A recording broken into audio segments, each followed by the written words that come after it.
So yeah, that's why you see me had written on the screen earlier that they was talking about modern Egypt, because the original Egypt was in America, believe it or not, guys. You just heard it for yourself, right? I'm gonna show you more proof just to back it up before you say, oh, this nigga is nuts, he's fucking crazy, he's a lunatic. Okay, shut the fuck up. Okay, if you was paying attention earlier on in the video, right, you would hear the part that said that Herodotus said that the ancient Egyptians boasted that their ancestors was from the land in the west, right? Let me play it again for you just to make sure. The country of the Shur, and the Egyptians, according to Herodotus, boasted that their ancestors in the lands of the west, all right, were the oldest men on earth. Right? So you heard that when Herodotus said that their ancestors were from the land in the west, right? Okay, now pay attention to this. What the Egyptians also said. What did the Egyptians call their land? Listen. Again, Egypt was called by its people Tamari, not by Greeks, Romans, or white Europeans or other, people that are not from that region or from this culture, civilization. Again, the people who are actually from this culture and civilization. So you heard that, right? Egypt was called by its people Tamari, not by Greeks, Romans, or white Europeans or other, people that are not. So we also know that it was called Kemet, which meant the land of the black soil, right? Egypt is dry and hot, it has no black soil. America is the land with the black soil. We all know America's soil is rich and black and fertile, right? All right. They say that the ancient Egyptians called their land Tamari, right? Okay. Right. All right. Remember. Show you more proof. Little video on Egyptian hieroglyphs. I'm gonna look at this book called Egyptian Hieroglyphics: How to Read and Write Them by Stephanie Rossini. This is the hieroglyph for Egypt.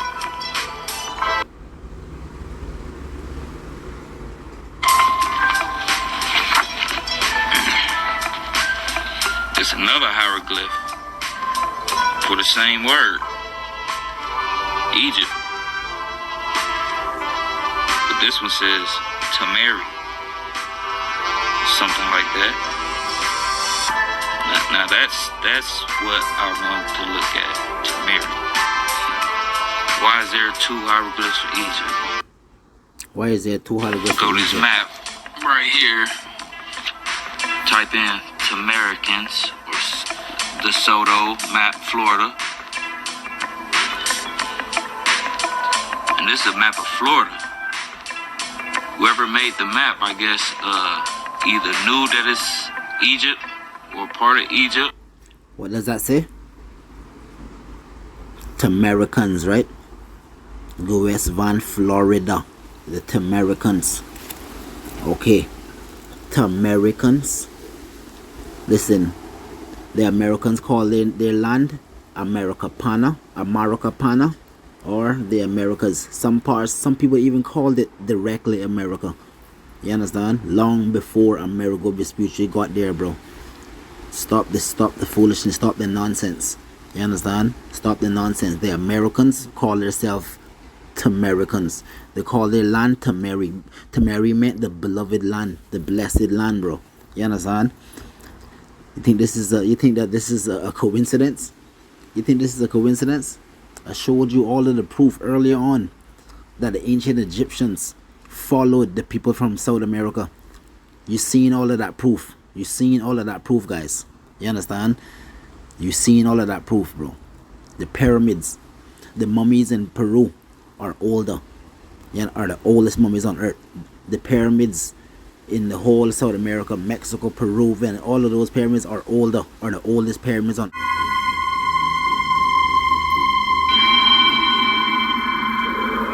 I was able to get a 1925 Mason Bible. The Americas are Egypt.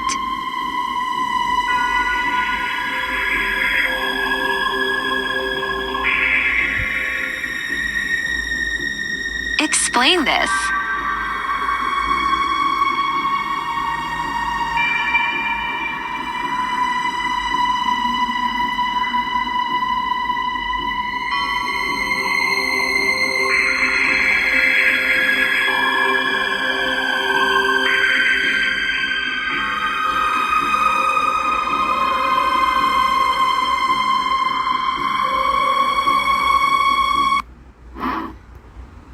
Egyptian hieroglyphics, relics, and infrastructure is older in America than the one in Africa.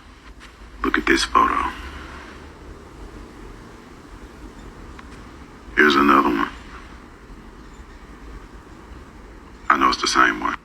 Here's a Sphinx in the Grand Canyon.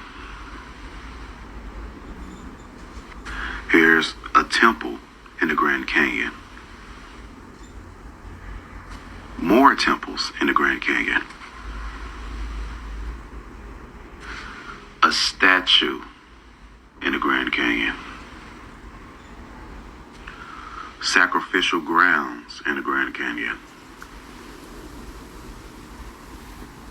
Now this was discovered in the Grand Canyon too.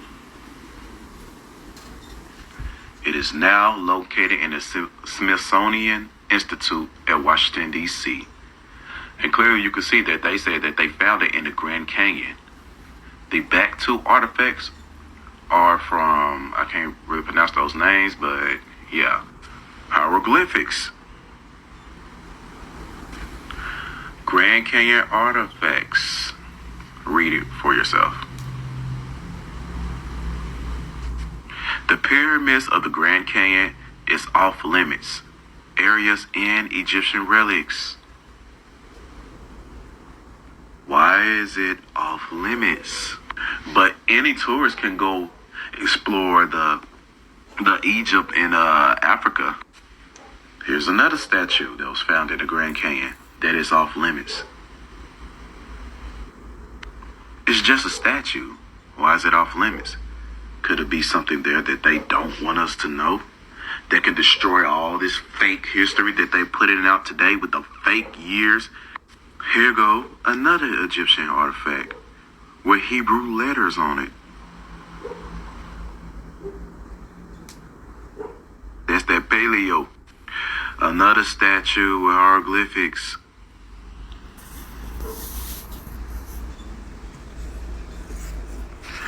Tombs with the Egyptian architect on it. And we know how the pyramids line up with the stars. Well, look at this. Get a good look, guys. Is it?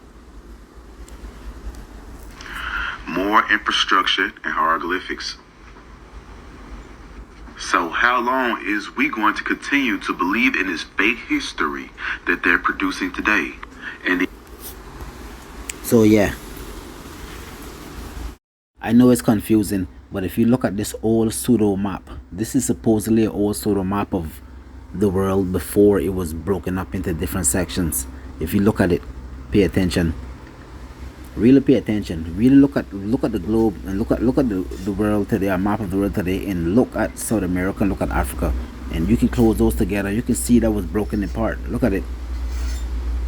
So if you bring those pieces of land back together, if you pay attention, North Africa is Egypt.